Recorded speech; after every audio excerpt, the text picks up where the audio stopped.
Muito boa noite! Estamos aqui mais uma vez, sexta-feira, 7h30 da noite, para a gente falar das notícias da semana, para a gente falar de fundos imobiliários. Então, antes de mais nada, sejam todos muito bem-vindos, especialmente o Silvio aqui, que chegou a tempo da live e hoje com a esposa para acompanhar junto. Espero que ela já seja uma investidora e, se ela não for, espero que a gente consiga convertê-la e ela se torne uma investidora. Boa noite todo mundo, boa noite Thiago, boa noite Osiel, Célia, Diego, Marcos aqui também, boa noite, é a primeira vez que vou assistir a live ao vivo, seja bem-vindo ao vivo, já está aqui a sua homenagem na tela. Então vamos lá, hoje a gente tem várias coisas para falar, pelo título da live vocês já viram que tem pelo menos 4 fundos que a gente vai citar aqui, que ou compraram ou venderam imóveis, tem algumas transações bem interessantes para a gente ver aqui. Vou explicar para vocês, vou simplificar tudo, porque aqui um dos objetivos é justamente trazer um resumo simplificado, fácil para você digerir, entender e depois conseguir continuar fazendo seus investimentos. Boa noite, pessoal que está chegando também. Thiago, Renato, Edson, Agostinho, Júlio, Fábio e David. Boa noite a todo mundo. Deixa eu colocar na tela aqui os nossos destaques da semana. Então, de segunda a sexta-feira, sábado e domingo a gente não conta porque não sai fato relevante, ou normalmente não sai fato relevante. Então, segunda a sexta. Nós temos para falar hoje algumas notícias rápidas, como sempre. Na verdade, acho que só tem uma notícia rápida, então só passando rapidamente nela. Depois a gente vai falar do AIEC, que teve uma dinâmica diferente nos rendimentos, que deixou muita gente confusa. Depois a gente vai falar de VILG, que vendeu imóvel, a LZR, que comprou imóvel, a HGRU, que vendeu imóvel, e PVBI, que comprou imóvel. A gente vai falar dos 4 aqui também. E boa noite a todo mundo que está chegando aqui, que tem bastante gente chegando. Boa noite, boa noite. Vamos começar aqui então pelas notícias rapidinhas, enquanto mais gente vai chegando. Basicamente a gente só tem aqui o Rect, então mais uma participação aqui, praticamente uma participação semanal do Rect nas nossas lives, que agora ele fez uma nova locação no edifício Canopus em Alphaville, que é uma região mais desafiadora em termos de vacância, e ele reduziu a vacância do fundo como um todo de 12,09% para 11,48%. Lembrando que esse fundo é um fundo que já teve uns 30% de vacância, mas ele foi trabalhando e reduzindo. Ele já teve um patamar menor que esses 11%, mas ele depois teve uma elevação e agora ele está tentando retomar patamares de um dígito de vacância. Então está aí no desafio, mas pouquinho a pouquinho ele está reduzindo essa vacância. Vamos então agora para as notícias mesmo. Então a gente teve o AIEC. O AIEC ele é um fundo de lajes, ele é relativamente menos conhecido, mas ele já tem bastante investidor, o suficiente para fazer sentido a gente dar um destaque aqui para ele. E ele teve uma queda no rendimento dele, nesse último rendimento já pago, né? Competência dezembro, pago em janeiro. Ele pagou 1,32 lá em referente a dezembro e agora ele pagou 18 centavos referente a janeiro. O que aconteceu? E normalmente ele paga 75 centavos. Então muita gente, talvez pelo fato de ele ter pagado mais e depois muito menos, as pessoas tenham tomado um susto, mas basicamente ele distribui ali 75 centavos por mês na média.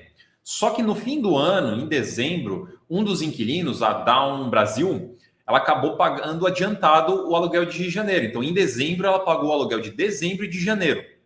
E daí, por conta da lei dos fundos imobiliários, eles são obrigados a distribuir pelo menos 95% do lucro caixa deles no semestre. E como dezembro é fechamento de semestre, e eles receberam esse dinheiro é lucro, eles precisam distribuir. Então, assim, ele saiu de 75 centavos e foi para 1,32 por conta desse adiantamento desse aluguel. Só que aí chegou janeiro, e janeiro a empresa já tinha pagado o aluguel, então ela não pagaria mais uma vez o aluguel, ela não precisou pagar, porque já foi adiantado.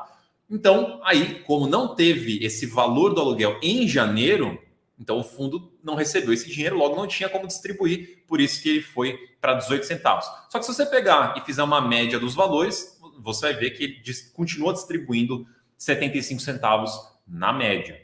Então não mudou nada, tá? Só foi um descasamento ali, um adiantamento de um aluguel que ficou no fechamento do semestre. Ele precisou ser distribuído, por isso que em janeiro acabou acontecendo isso. Mas depois, dali para frente, eles retomam os pagamentos normais e as distribuições normais também. Então, para você que tomou um susto, fique tranquilo, foi um negócio pontual e não teve prejuízo. Deixa eu anotar aqui Estou salvando aqui algumas perguntas que vocês estão mandando. Bom, vamos lá então. Seguindo.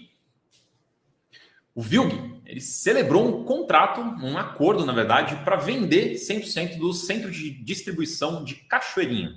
O valor vai ser 100 milhões e até aí que eu posso falar para vocês, porque foi só um acordo ainda. Não foi concluída essa venda, logo como não foi concluída, então a gente não tem muita informação ainda, não foi divulgada essas informações. Então a gente tem que esperar a conclusão da venda para daí sim a gente ter mais informações. Aí o gestor passa tudo para a gente, todos os valores certinhos, forma de pagamento, quanto que deve dar de lucro, qual que deve ser a TIR. Ele passa essas informações e daí eu trago para vocês de novo aqui num próximo Destaques da Semana.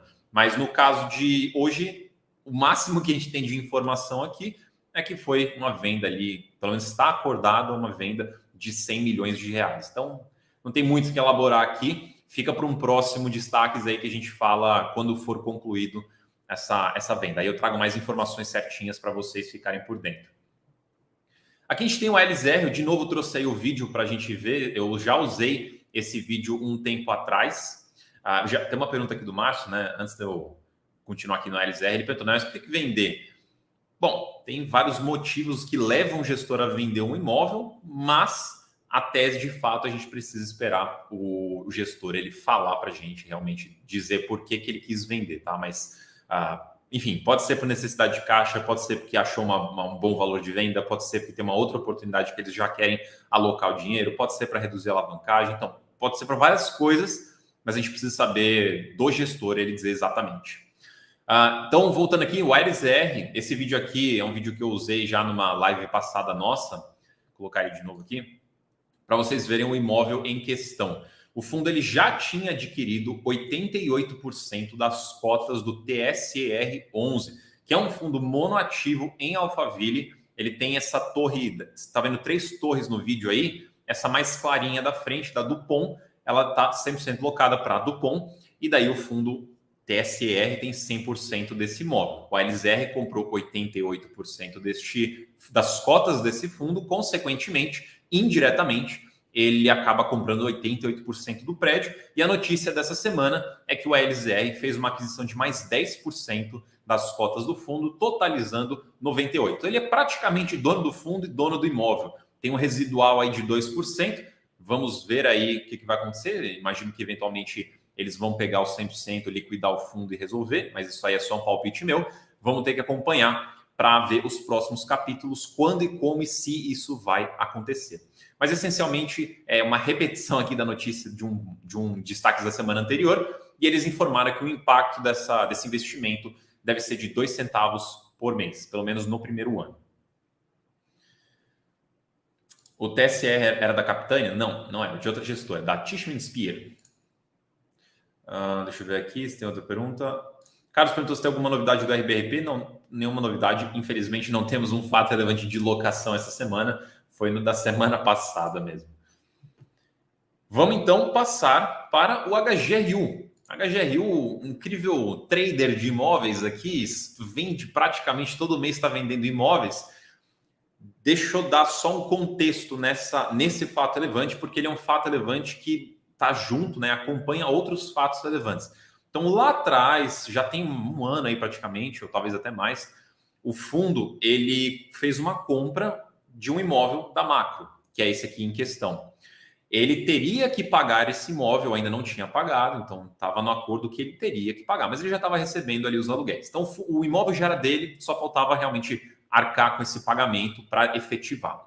Só que nesse meio tempo, esse foi o primeiro fato relevante, só que nesse meio tempo, saiu um outro fato relevante, que basicamente falava que o fundo ele tem um imóvel e ele tem a obrigação de pagar, né, aquele direito de pagar, direito de comprar esse imóvel, só que apareceu uma outra pessoa querendo comprar esse imóvel. Então, basicamente, o fundo falou, bom, eu tenho que pagar, acho que era 15 milhões mais ou menos, alguma coisa assim, para comprar esse imóvel aqui. Então, se você quiser comprar de mim, então você assume esse compromisso e também me paga um valor a mais, que é o valor que o fundo cobra, que seria o lucro. Então, essencialmente, ele tinha um imóvel que ele ainda não tinha pago por ele e outra pessoa veio e comprou. Então, ele fez mais ou menos uma intermediação aqui da compra desse imóvel. E naquele fato relevante, no segundo fato relevante, ainda não tinha sido concluído isso. Tinha sido informado, já tinha todos os detalhes, como ia funcionar, mas ainda não estava fechado. Que aí a gente entra no fato relevante dessa semana, que houve a conclusão dessa cessão dos direitos de aquisição, ou seja, essa cessão do direito de comprar esse imóvel foi passada do fundo para este novo comprador. Este comprador já fez o pagamento da compra do imóvel direto lá para quem estava vendendo o imóvel e vai pagar ao fundo também o valor que lhe é devido. E este valor, que vai acumular a 84 centavos por cota, ou seja, praticamente um mês de rendimento, ele inclusive aumentou do último fato relevante para esse, porque houve um ajuste ali nos valores, no pagamento. Então subiu, era de 77 centavos, o lucro subiu para 84, então ele fez uma mudança positiva aqui. Só que para vocês não se animarem tanto achando que já no mês que vem vocês vão receber isso, infelizmente essa aquisição ela vai ter um recebimento parcelado. Então vai ter uma parcela que deve ser recebida agora em fevereiro de 3 milhões, depois são 9 parcelas mensais, 8 parcelas são de 1 milhão cada, depois a nona é de quase 700 mil reais, e tem uma última parcela que aí é só no ano que vem, que é de 3 milhões também, mais ou menos. Então, esse valor, esse recebimento que o fundo vai ter vai ser bem parcelado e isso vai chegar para você provavelmente nos fechamentos de semestre, né? Porque a política de distribuição dos fundos da Credit Suisse, que é o caso aqui do HGR1, deixa eu só chegar aqui mais perto, peraí, deixa eu arrumar aqui. Aí. Então, a política de distribuição da Credit Suisse, que está o HGR1, é de quando tem esses ganhos extraordinários, eles são acumulados, não são distribuídos no mês a mês, mas no fechamento do semestre, para eles se enquadrarem na lei que obriga eles a distribuir os 95%, aí eles fazem a distribuição desse acumulado. Até por isso que o rendimento de dezembro, anunciado em dezembro, pago em janeiro, foi de R$2, porque ele tinha muito acumulado e ele distribuiu tudo de uma vez no fechamento do semestre. Então, esses valores que forem sendo recebidos neste semestre, o acumulado será distribuído lá em junho, na competência junho. E depois, o que receber dali para frente, no segundo semestre, lá em dezembro. E depois, essa última parcela em 2024 vai ser em junho lá de 2024. Então, venda muito interessante, principalmente pelo lucro resultante dessa venda. Porém, vai demorar um tempinho ainda para os cotistas conseguirem receber 100% desses valores. Vocês vão ter que ter um pouquinho de paciência. Bom, uma coisa que é interessante dessa notícia aqui é que não é uma venda da lojas americanas, da lojas pernambucanas. Normalmente o HGRU solta fato relevante de várias lojas da Pernambucanas que eles estão vendendo, mas dessa vez foi a da Macro. Então, para dar uma variada aqui, uma diferenciada. E passando para o PVBI. PVBI eu deixei bem sucinto aqui no nosso slide, mas eu estou com o fato relevante aqui também aberto, que eu vou mostrar para vocês. Mas basicamente o PVBI vai fazer uma aquisição de um imóvel que é o edifício Vila Olímpia Corporate.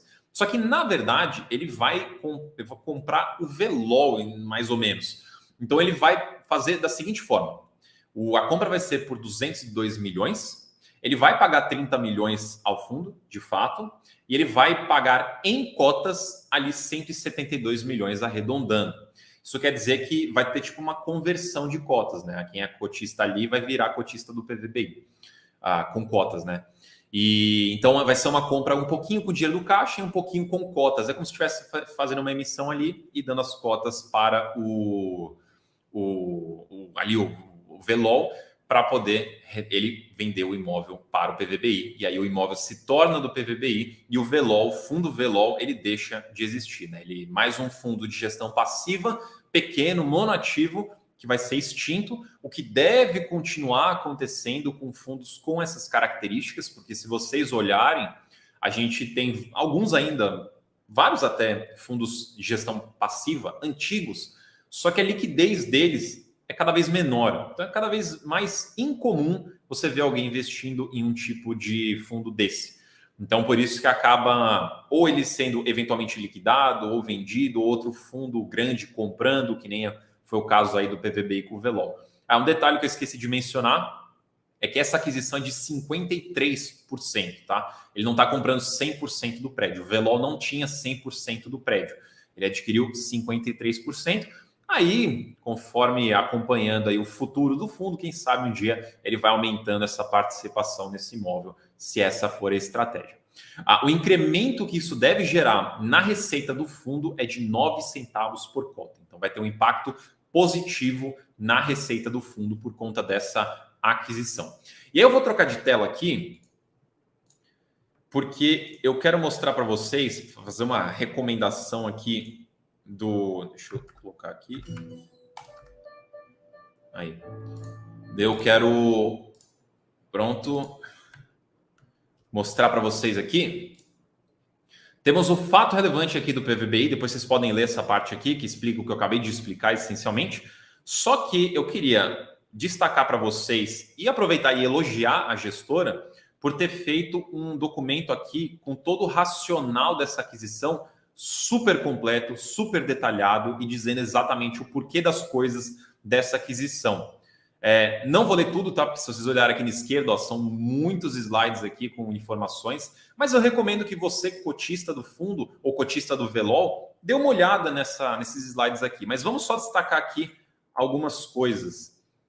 Primeiro, a aquisição foi por um alto potencial de valorização das receitas de locação. O fundo tem uma expectativa de crescimento de 35% no valor da locação.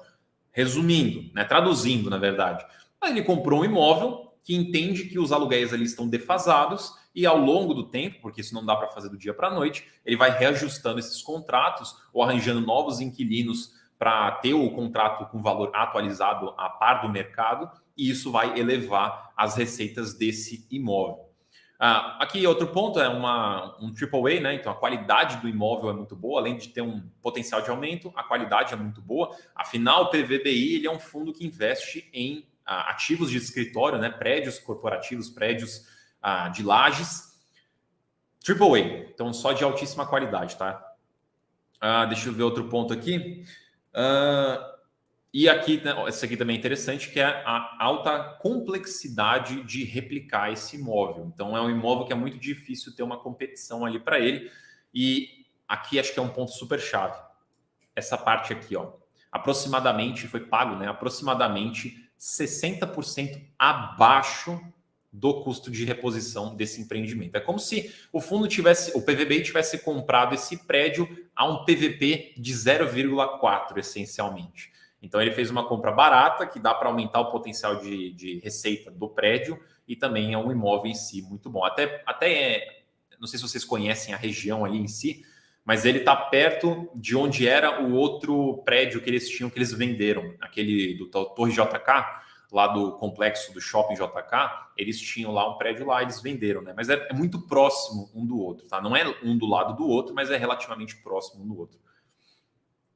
Então, eu queria mostrar para vocês esse fato relevante aqui e dê uma olhada depois, tá? Vou até só passar rapidamente para vocês verem a quantidade de coisas aqui. Então, tem explicando como que é o imóvel, como que é as características, quem foi que desenvolveu, os valores, números. Tem aqui, ó, essa parte aqui é bem legal, ó, a expectativa de aumento no preço de locação. Então, você vê, que nem eu falei, não é uma coisa que acontece da noite para o dia. Você precisou reajustar ou, eventualmente, trocar um inquilino para atualizar ali o valor do aluguel. Mas, ó, 2023 teria ali 15%, 24%, 20%, depois 25%, 66%. Né? Gradativamente vai aumentando o valor do aluguel. Então, é uma coisa para se acompanhar ao longo do tempo.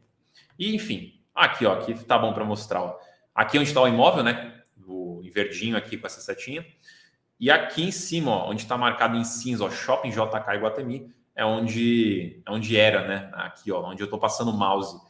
É exatamente aqui, aquele prédio que ele vendeu. Não é mais o fundo, mas fica aí como referência. Bom, dê uma olhada depois no fato relevante. Ele é muito interessante, vale a pena. De novo, parabéns pela gestão por trazer essa transparência nessa aquisição. Espero que seja sempre assim, todo fato relevante de aquisição tenha esses racionais. Espero que outras gestoras também façam algo parecido, similar ou até melhor do que esse, para poder trazer mais transparência para os seus investidores sobre essas vendas, compras e outros investimentos. Acho muito importante a gente sempre ter um máximo de transparência, um máximo de comunicação, porque isso ajuda muito a estudar o fundo, a acompanhar o fundo, aos cotistas se sentirem mais confiantes, a entenderem se a estratégia está sendo aplicada da forma que eles imaginaram que seria. Então, eu espero que tenha mais fatos relevantes como esse. Deixa eu só conferir aqui na B3 para ver se saiu mais alguma coisa. Temos um fato relevante do HGRU. Fato relevante. Vamos ver o que é. Eu vou abrir aqui para ler com vocês ao vivo e a cores. Saiu isso agora, então, obviamente, eu não li ainda. Não sei do que se trata. Pode ser nada, pode ser muito. Vamos descobrir. Deixa eu só colocar na tela aqui. Vamos lá. Então, fato relevante do HGRU saiu agora há pouco. Aí, ó, o Caio acabou de mandar aqui, ó, saiu o fato relevante do HGRU. Vamos ler todos juntos aqui. É sobre o Dutra 107, que é uma aquisição nova do fundo, é aquele, basicamente um outlet, assim, é tipo um mall aberto, um shopping aberto, assim, não sei se vocês, enfim, conhecem o formato, mas é bem interessante. É um empreendimento que exige um trabalho ali de acertar os inquilinos, acertar os valores, melhorar o fluxo do empreendimento, mas de qualquer forma é um empreendimento bem interessante. Vamos ver só o que aconteceu aqui. Eu estou olhando para o lado porque eu estou na outra tela aqui. Em complemento do empreendimento imobiliário localizado, vem informar aos cotistas e ao mercado em geral a respeito dos valores complementares de renda pagos a título de indenização pela inexistência de receitas contratadas das partes das áreas do imóvel. Então, basicamente, explicando RMG, o fundo receberá 2 valores complementares de renda pagos a título de indenização. Vamos pular aqui um pouquinho. Basicamente, ele vai receber um valor a mais, é isso, uma renda mínima garantida. Não tem muita graça, assim, muita grandiosidade no fato relevante. Então, depois eu leio aqui com calma, porque eu vi que tem vários valores aqui, mas essencialmente ele vai receber alguns valores de indenização aí por essa compra. Então, é positivo no sentido de receber dinheiro, mas nada demais aqui. Então, vamos voltar para a nossos slides aqui. Colocar na tela. Boa. Então, só para lembrar vocês que tudo isso que eu mencionei aqui, os principais, né? E também outras resumos e análises de relatório gerencial, a gente vai colocar isso no radar de fundos imobiliários para os assinantes, que sai na segunda-feira. Então, se você quiser mais informações sobre essas coisas que eu falei, também sobre outros relatórios gerenciais que saíram ao longo dessa semana, confere no radar de FIIs na segunda-feira. Lá vai ter o compilado para você conseguir olhar tudo. Se você não é assinante, já te convido para você se tornar um assinante da Sunofis, ou uma superior também, qualquer assinatura da Sunofis para cima, você tem acesso ao radar de FIIs. Na Start, você tem um radar parcial, é só dos fundos que tem na carteira, você tem ali um parcial, mas convido então para vocês conhecerem as assinaturas e virarem assinantes. Qualquer coisa, eu acho que tem o link aqui embaixo na descrição, se não tiver, é só entrar lá no site da Suno. Então, vamos para as perguntas. Menino Harvard aqui, vamos para as perguntas. Eu já tinha salvado 2 aqui. Ué, sumiu as perguntas. Deixa eu pegar aqui. O Silvio tinha perguntado se o ALZR ele pode entender que é meio a meio de logística e lajes. Na verdade, o ALZR ele é realmente híbrido. Para mim, normalmente, quando a gente olha alguns fundos imobiliários, a gente pode até falar que ele é híbrido, alguns são híbridos, mas a gente consegue ser um pouco mais específico com as teses. Então, por exemplo, a gente vai falar, o HGRU, tecnicamente ele é híbrido, mas a gente pode falar que é um renda urbana, que é um termo mais específico, ainda um pouco amplo, mas mais específico, já te dá uma ideia dos tipos de imóveis que você vai ter lá dentro. O ALZR, no caso, ele realmente é híbrido.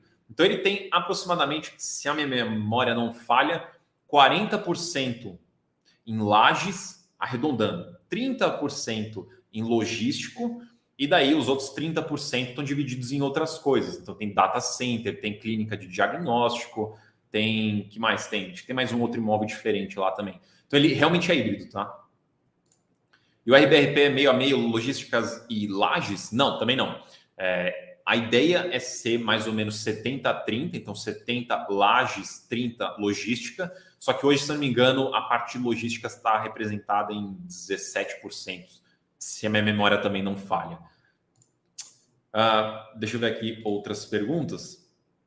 O Fernando tinha perguntado, né, qual é a diferença entre hedge fund e multi-estratégia, ou é a mesma coisa?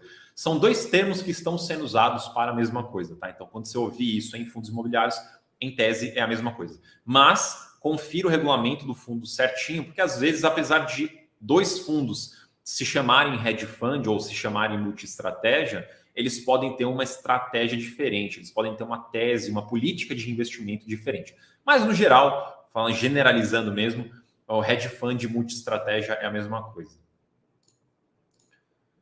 Deixa eu ver aqui mais uma...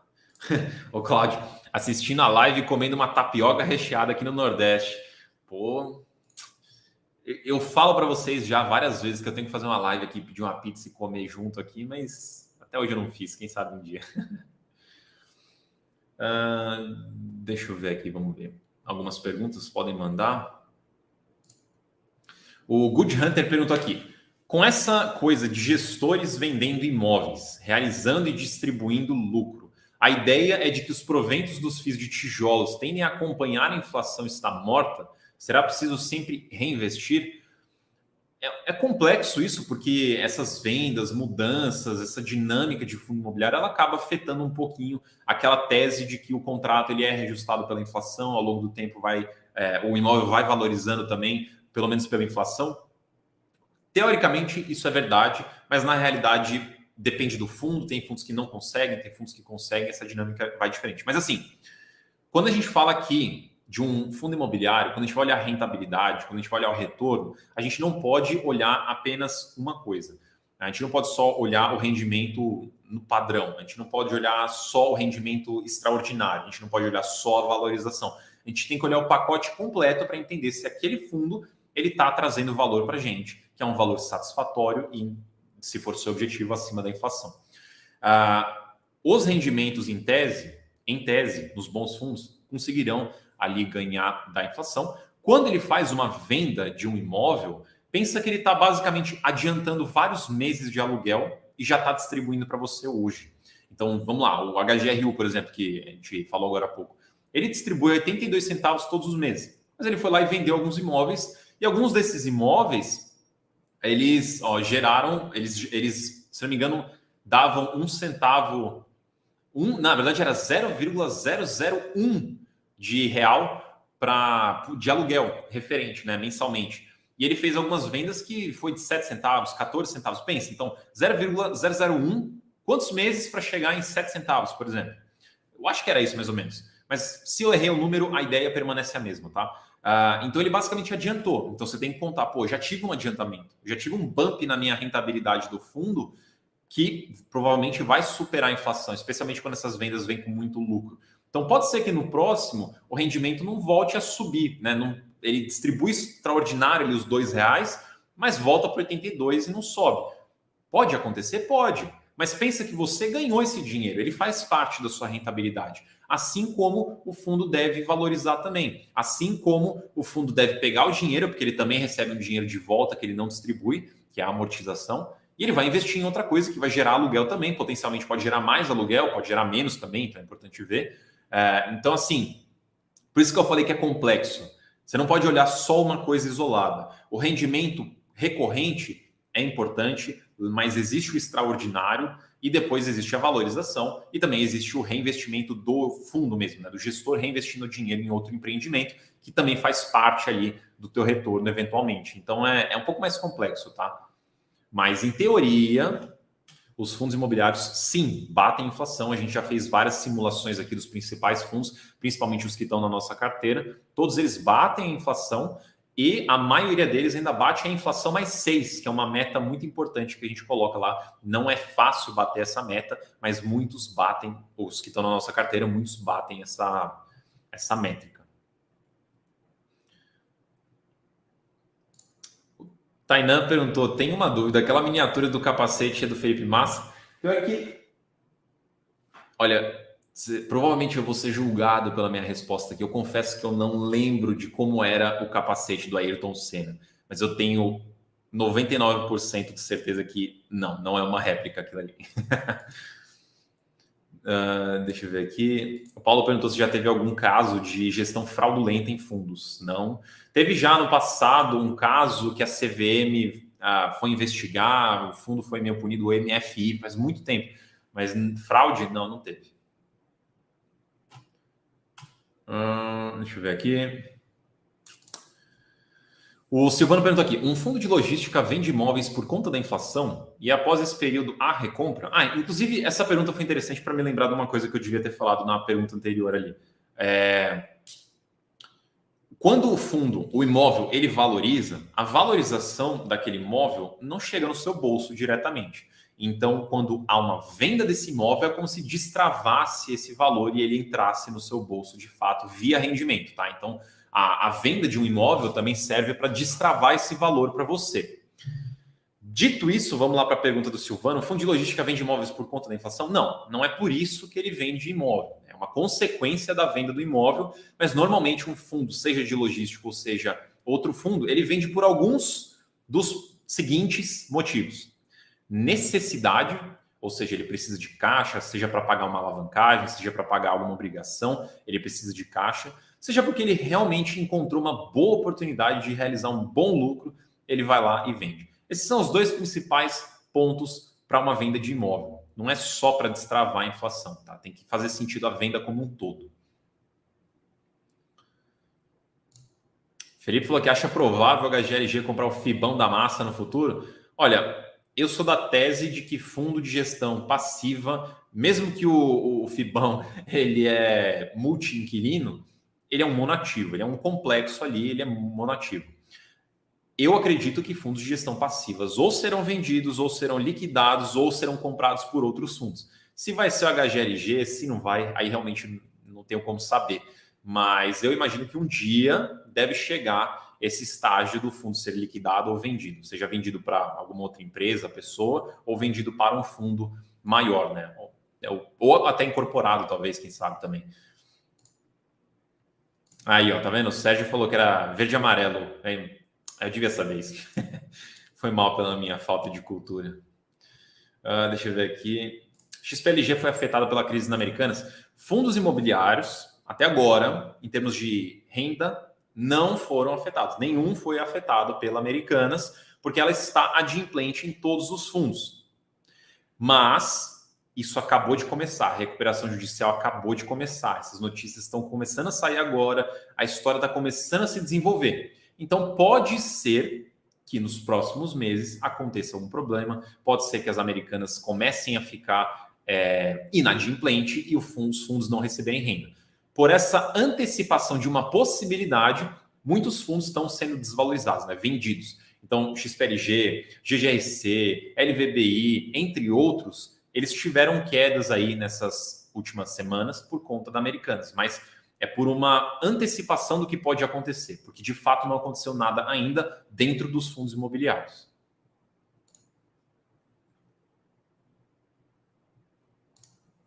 O Renato perguntou se vale a pena alugar cotas de FIIs ou de ações também, né? A gente pode aplicar aqui. Já ouvi falar que é complexo e rendimento bem baixo. Na verdade, vale a pena se você tem cotas que você não pretende vender, vale a pena sim. É uma rentabilidade a mais. Só que a parte da complexidade depende um pouco da sua corretora, tá? Tem corretoras que têm mecanismos diferentes. Existem algumas corretoras que têm uma coisa que chama custódia remunerada. Basicamente você deixa a sua carteira à disposição de aluguel e a corretora automaticamente vai fazendo os aluguéis conforme tiver demanda. Então é uma coisa muito automática, muito fácil de fazer. Na verdade, às vezes você nem vai ver que foi feito. Então, dependendo da corretora, é ultra simples você fazer isso. O rendimento é bem baixo? Não vai esperar ficar rico fazendo aluguel, que realmente não vai. Mas, pensa, se você tiver 1% a mais no ano, é muita coisa. Se você tem 10% na sua carteira no total e você passa para 11%, você teve um aumento de 10% na sua rentabilidade anual. Então, se você conseguisse 1% ao ano, é pouco, mas é dinheiro. Por que você vai negar isso? Mas aqui eu vou dar uma notícia ruim, infelizmente. A liquidez desse mercado de aluguel em fundo imobiliário ainda é muito baixa. Então, por exemplo, no último ano, em 2022 e contando agora 2023 até agora, eu acho que eu fiz um aluguel, ou dois no máximo, no ano inteiro. E a minha carteira está em custódia remunerada, está no automático. E só tive 2 aluguéis super curtos, com um rendimento, obviamente, também bem pequeno. Mas não importa, não importa, dinheiro é dinheiro. Eu recebi aquilo ali sem fazer mais nada. Então, deem uma olhada, estudem um pouquinho essa parte de aluguel, veja como funciona a sua corretora, porque, novamente, não vai te deixar rico, não vai aumentar a sua rentabilidade exponencialmente, mas é dinheiro, é um extra que você vai ganhar sem fazer nada a mais, né? Sem ter um trabalho, nada a mais. Deixa eu pegar aqui mais algumas perguntas. O AEC, o Fábio perguntou, né? O AEC, com essa baixa nos dividendos, pode sardinhada vender por decepção? A história de uma oportunidade para quem quer entrar, pois os dividendos mensais 75 centavos. Então, isso é comum de acontecer, de quando muitos investidores não têm a informação, não acompanham. Inclusive, o trabalho que eu faço aqui nessa sexta-feira, 7h30 é justamente para trazer essas informações para vocês. Quando uma pessoa não tem essas informações e vê algo desse tipo, pô, se ele saiu de 75, foi para 1,32, né, se não me engano, e depois caiu para 18, a pessoa fica louca, fica perdida. Putz, o fundo explodiu, deu problema lá. Quando, na verdade, não aconteceu nada disso, né? Eu expliquei no começo da live, foi super simples o que aconteceu. Então, muita gente acaba se desesperando e acaba vendendo sim. Se isso vai desvalorizar muito o fundo, não sei, vai depender do quantas as pessoas venderem. Se é uma oportunidade, depende também da sua análise, se faz sentido ou não. Mas esse comportamento que você descreveu, ele é real, acontece de fato. É que nem também essa questão dos fundos com Americanas. Americanas não deu problema em fundo imobiliário ainda, os fundos já estão caindo bastante e, em última instância, na pior caso, o fundo vai repor aquele imóvel, né? Vai repor um outro inquilino naquele imóvel depois que tirar Americanas de lá. Então, são coisas pontuais, mas são coisas pontuais que, ao olho do desinformado, é desesperador, mas no olho de quem está informado e acompanhando, pode ser sim uma baita oportunidade. Tudo vai depender, obviamente, do caso, do fundo, etc, etc. Mas a lógica aqui faz sentido sim. Cadê? Tinha uma pergunta que eu perdi. Aqui. O Renato perguntou, né? Melhor vender fundo imobiliário no prejuízo ou comprar mais cotas? Aqui, essa pergunta é uma pergunta milenar. Eu tenho alguns vídeos até no canal aqui acho que tem nos dois canais, né? Da Suno e do Baroni, sobre esse tema. Vendo no prejuízo ou compro mais para baixar o preço médio? Vamos lá. Novamente, como eu sempre falo, joguem o preço médio no lixo quando vocês forem fazer algum tipo de compra. Esquece o preço médio, ele não vai te ajudar em nada, ele vai te enviesar. Como que ele te enviesa? No caso de compras novas, né, compras futuras ali, se você tem um preço médio baixo e o fundo já está mais valorizado, você vai ficar pensando, putz, mas eu paguei 80, hoje vale 100, não quero aumentar meu preço médio. Mas, cara, se a R$100 esse investimento ainda está valendo muito a pena, ele é mais interessante que outros, esquece teu preço médio. E se esse fundo for tão bom que ele nunca mais volta para os 80, você nunca mais vai comprar ele, então o preço médio atrapalha muito na compra e na venda. Por que na venda? Porque muita gente acaba tendo prejuízo em um fundo, olhando aquilo e fala, putz, eu não quero vender porque vou ter que realizar, sei lá, R$2.000 de prejuízo, não quero perder esse dinheiro, vou comprar mais, baixar meu preço médio para sair com menos prejuízo ou sair sem prejuízo. Mas existe um problema muito grande com isso, um risco muito grande com isso. Por que ele caiu? Se ele caiu por problemas e você está injetando mais dinheiro em um problema, ninguém te garante que ele vai valorizar e o potencial é que ele ainda desvalorize, continue desvalorizando. E você colocou mais dinheiro para perder mais dinheiro e você vai nessa bola de neve de perder dinheiro. Esse é um ponto. Segundo ponto, você quando está esperando um fundo valorizar, você tem o teu custo de oportunidade e você tem ali a esperança dele valorizar. Enquanto isso, tem outros fundos que potencialmente são melhores, que podem ter um potencial de valorização. Então, em vez de talvez você buscar valorização neste fundo que talvez tenha algum problema, você vende, realiza o prejuízo, não tem o que fazer, já foi, coloca nesse outro fundo que tem um potencial bom, maior qualidade, e recupera esse dinheiro neste outro fundo. Então, se você tem um fundo ruim, né, virou ruim, deu um problema, caiu 15%, e tem um outro fundo bacana, que está descontado e tem potencial de valorizar uns 15%, por exemplo, pronto, então você realiza o prejuízo e compensa no outro, ele vai valorizar, você vai recuperar. Óbvio, não é tão simples assim, não tem como prever, mas o conceito é o seguinte, você teve prejuízo, está lá o prejuízo já.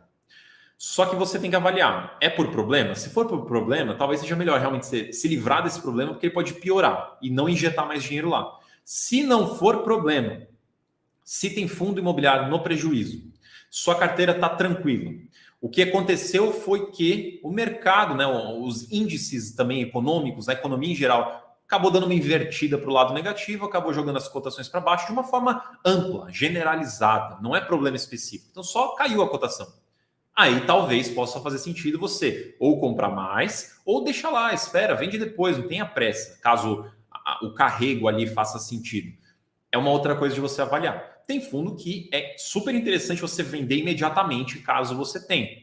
Tem fundo que não. Se você quiser vender e precisar de um momento melhor, talvez você possa esperar, porque hoje, nosso mercado hoje, não está em patamares ideais de cotação. Os juros estão muito altos, isso pressiona muito a cotação dos fundos imobiliários, eles acabam ficando muito desvalorizados. Então, muitos fundos, até bons, você pode estar com prejuízo neles por conta dessa mudança macro. Aí talvez não faça sentido realmente você vender no prejuízo, pode ser até uma oportunidade de você comprar mais.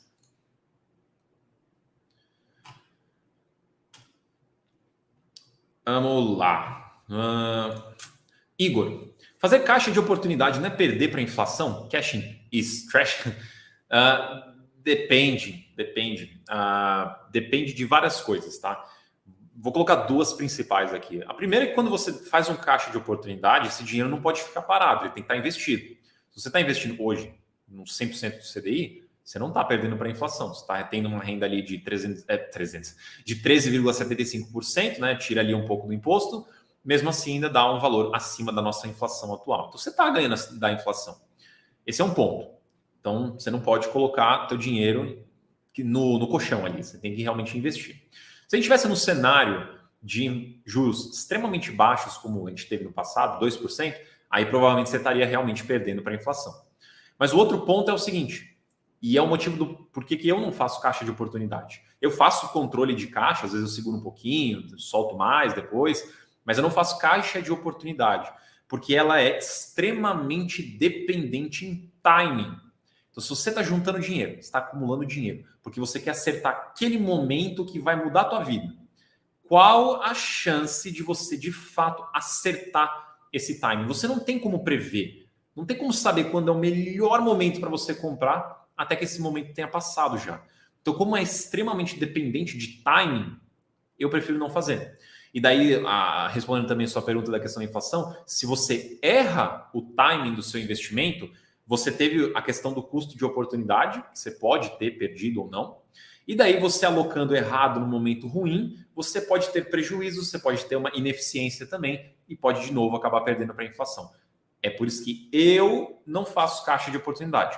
Mas é uma estratégia que muita gente gosta, muita gente faz. Enfim, tem gente que tem sucesso, tem gente que não tem sucesso. Minha sugestão para você é: estuda sobre esse tema, analisa melhor sobre esse tema, e daí beleza. Se você quiser fazer, faça. Se você não quiser fazer, não faça. Simples.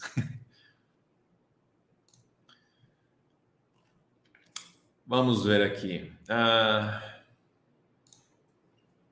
O Rosinei falou aqui, né, Marcão, o que você acha de usar os rendimentos da renda fixa para comprar mais cotas de fundos? Se isso faz parte da sua estratégia, não tem nada de errado. Não tem nada de errado você pegar os rendimentos, seja de renda fixa, seja de ações, seja de qualquer coisa, e migrar para fundo imobiliário, assim como também não tem nada de errado você reinvestir nesses outros e não migrar para fundo imobiliário. Tudo vai depender da sua estratégia. Então, realmente, essa pergunta não tem certo e errado. Se você quer mais exposição em fundos imobiliários, pode fazer sentido, sim. Vai ter que analisar caso a caso. Vamos ver aqui.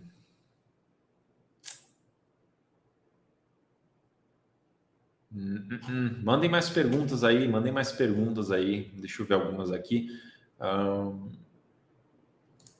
O Walter perguntou, né, se renda urbana é um fundo imobiliário que veio para ficar. Olha, eu acredito que sim. O HGRU foi o primeiro que realmente entrou com força no setor, teve altíssimo sucesso.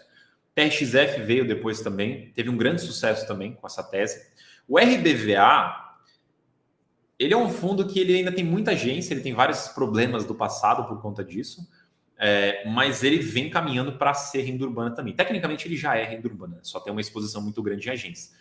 Não é que ele faz um grande sucesso, mas ele tem impressionado com a capacidade da gestão do portfólio, de conseguir resolver os problemas de contrato, renovações, vendas de ativos, modernizações, Então, assim, é um fundo que também está tendo um sucesso dentro das dificuldades dele e é de renda urbana também. Então, na minha opinião, sim. Eu acredito que renda urbana é um setor que veio para ficar e deve continuar crescendo bastante daqui para frente. O Berg perguntou, né? Tenho 100% em FIIs, é arriscado? Meu foco é receber renda. Então, tenho duas partes da resposta para você. Se o seu foco é receber renda, então você está num excelente investimento para você receber renda, porque é renda todo mês, é renda isenta, é renda bem satisfatória. Agora, mas existem outros ativos também de renda, tá? Que você pode considerar se você quiser. Agora, a parte dos 100% em FIIs, isso vai muito de pessoa para pessoa. Em regra geral, o interessante é que você diversifique para você diversificar os riscos, né? Diluir, mitigar os riscos. Porque se você está 100% em fundos imobiliários e acontece algum problema generalizado em fundos imobiliários, é 100% do seu patrimônio que vai ser afetado. Por isso que é interessante que você diversifique, mas não diversifique só por diversificar. Então tá, vou comprar ação no exterior, vou comprar renda fixa, vou comprar qualquer coisa só para diversificar. Isso pode ser pior ainda do que você ficar 100% difícil, porque se você fizer esses investimentos para tentar diversificar sem saber o que você está fazendo, você pode colocar seu dinheiro em um monte de furada e perder dinheiro. Então, se você não tem a competência, se você não quer ter a competência, então não investe em outras coisas. Mas se você gostaria de ter, é interessante que você diversifique. E você também sempre pode pedir ajuda. Então, aqui na Suno, a gente tem as assinaturas de praticamente todos os principais investimentos que tem disponíveis. É uma forma de você conseguir investir em um outro investimento, um outro setor que você não tem tanto domínio, mas você vai ter a ajuda de um analista. Então, pode ser um caminho também para você, até você pegar o jeito do negócio. Então, de novo, eu vou convidar vocês a conhecerem as assinaturas da Suno para vocês poderem fazer esses investimentos já nos investimentos que vocês já conhecem, já gostam, para ter a opinião do Baroni, por exemplo, nos fundos imobiliários, ou também para conhecer outros investimentos e diversificar a sua carteira.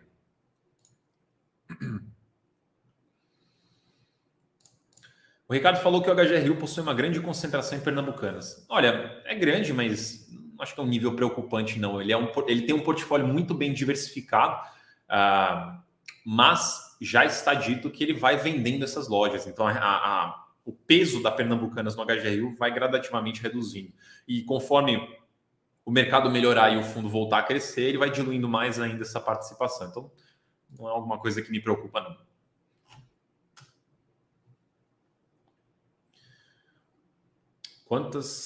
Tá rolando uns papos paralelos aqui. BBPO vai virar um dia renda urbana ou vai ficar com as agências até acabar? Por enquanto vai ficar com as agências, mas de novo, é aquilo que eu falo. Fundo de gestão passiva ou vai ser incorporado, ou vai ser liquidado, ou vai ser comprado por um fundo grande, ou enfim, outro investidor, ou até, que nem você citou, mudar a estratégia e se reinventar. O BBPO não está fazendo isso. O SAAG fez isso, porque ele virou o RBVA também. O AGCX, que era a mesma coisa, também virou RBVA. Agora eu não lembro exatamente o ticker, acho que é MBRF, alguma coisa assim, o Mercantil do Brasil, que é outro fundo de agências. Esse também se reinventou. O ticker virou RB... eu não lembro, RBOP, alguma coisa assim. Basicamente, ele se reinventou para ficar com uma tese de gestão ativa e investir em outras coisas. E aí ele pode se salvar em termos de recuperar liquidez, crescer, virar um fundo que tem aí uma perenidade. Cadê? Me pediram para eu procurar o José falou para eu responder a pergunta. Eu confesso que eu estou olhando o chat aqui, o chat está rolando solto loucamente aqui e eu perdi a sua pergunta. Se você quiser mandar de novo aí, eu dou uma olhada. Isso, PVBI emitiu novas cotas para trocar com os cotistas do Velov. Foi isso? Obrigado. É exatamente isso. Não foi 100% da compra que foi com cotas, tá? Foi um valor à vista do caixa e um valor em cotas. Então, é isso aí.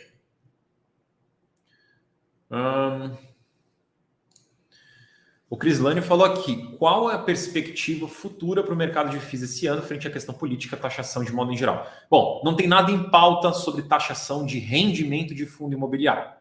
Por enquanto, pelo menos. Então, não está rolando nada disso. Ruído político vai acabar... Na verdade, o que acontece, né? Normalmente, o ruído político ele vai bater nos indicadores econômicos, macroeconômicos. Vai bater nos juros, vai bater na inflação, vai bater no câmbio, vai bater em um monte de coisa. E isso vai acabar refletindo de alguma forma em fundo imobiliário. Então, conforme a gente teve aí juros crescentes, e a gente teve aí também os juros futuros também bastante crescentes, a gente viu os fundos imobiliários caindo. E a gente deve continuar o ano inteiro com Selic muito alta, potencialmente o ano que vem também com Selic bastante alta, e isso continua pressionando os fundos imobiliários. Então, assim, minha perspectiva desse um ano aí, talvez 2, é de fundos imobiliários timidamente ali, talvez crescendo, né? Não vai ter grandes valorizações, grandes crescimentos, porque o momento realmente não está permitindo. Eventualmente, quando a gente chegar num cenário mais estável de Selic e outras coisas, aí realmente a gente pode voltar a ver os fundos imobiliários emitindo, comprando, crescendo e fazendo bastante mais barulho, né? Crescendo e se solidificando. Mas por enquanto está um momento bastante desafiador para isso.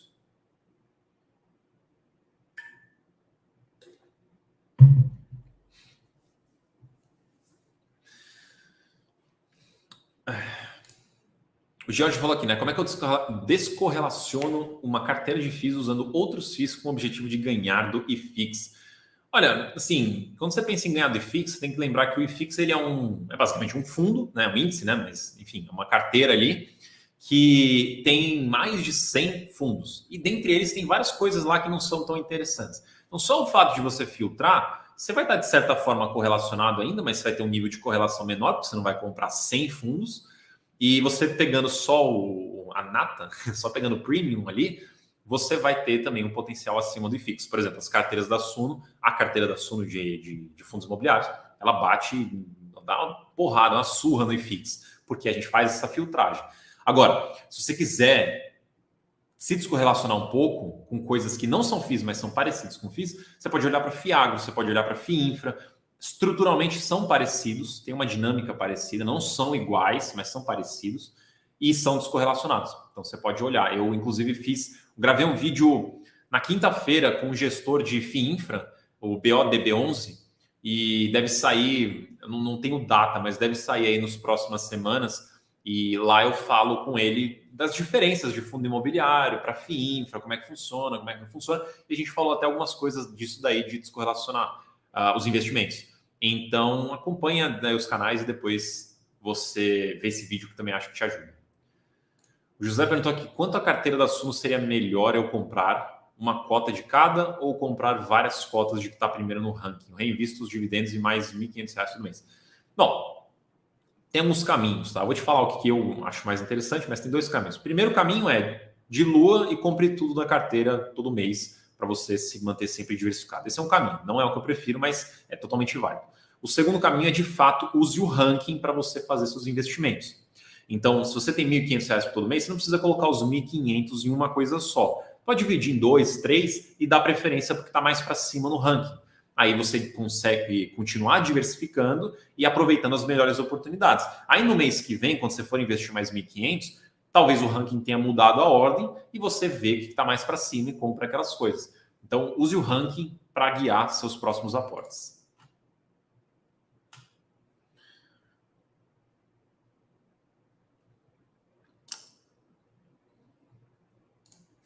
O Batista perguntou se a Suno Analítica não vai ter uma carteira do investidor, não.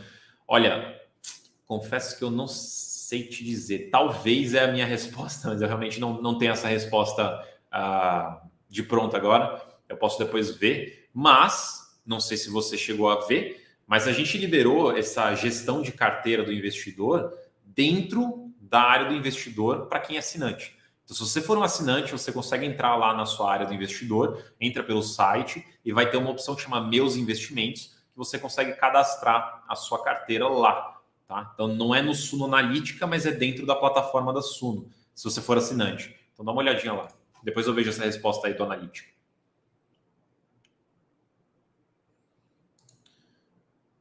O Crislane também perguntou se a Suno trata de carteira de BDR. A gente não tem uma carteira de BDR, a gente tem, na verdade, 5 ou 6 carteiras dentro da assinatura internacional, que são carteiras de propósitos diferentes, e dentro dessas carteiras aí de internacional, tem alguns BDRs lá dentro.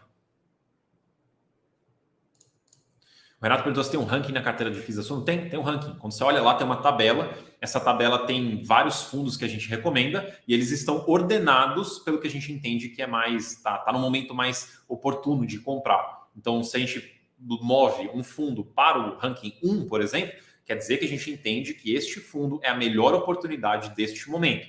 E a gente vai atualizando isso ao longo do tempo, trocando as posições conforme o cenário vai mudando. Então, sim, tem um ranking lá para direcionar as oportunidades.